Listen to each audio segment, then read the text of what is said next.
So you've got a DSLR camera and you don't have a laptop or a computer, you've got a mobile phone. How do you transfer the pictures or video files from your camera, shake it, give it a good shake, to your mobile phone? In this video, I'm going to show you exactly how. So the idea is your camera will take photos or videos and store it on a memory card.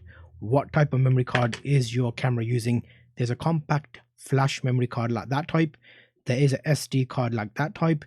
Action cameras, which I do a lot of stuff on my channel, take different memory cards like the SD micro SD card. Well, you can't even see that micro SD card. So those are the three camera card types. How can you get the files from the camera to your mobile phone? If it's a newer camera, there's a Wi-Fi feature where you can connect it to your phone and transfer the files over. If you've got an older one, what do you do? Well, let me show you. So say for example, I've taken some photos. I take my memory card out, which isn't in there at the moment, but let's pretend it is in there. Okay, I'm putting it the wrong way. So you take your memory card out, and now how can you transfer that SD card to your mobile phone? Well, you know what? You need yourself a memory card reader. I use this Lexar USB 3 powered one on my laptop and my computer and my desktop, and it works fine. The first thing you want to do is remember that is going to be a USB. Let me put my memory card in there first, just so we know what we're doing. So the memory card goes in the card reader, and that's sitting over there. Next, I need to get that USB into my mobile phone somehow. If you have an Android phone, like I've got a Huawei phone here, you can plug in an OTG cable, which is an on-the-go cable, female USB full size to micro USB. I'll put a link in the description. I've done a bit of testing with this on my channel with all sorts of cameras and stuff, and then that will plug into your mobile phone, which in turn will allow that to work. So let me show you that. Well, okay, so it comes up with an option here. Would you like to transfer the files from the memory card? You can see that's flashing there, and it's showing me all the files in that card. And the best thing about this one is, you know what, it's actually got an SD card reader on the top as well, so I can put an SD card in there.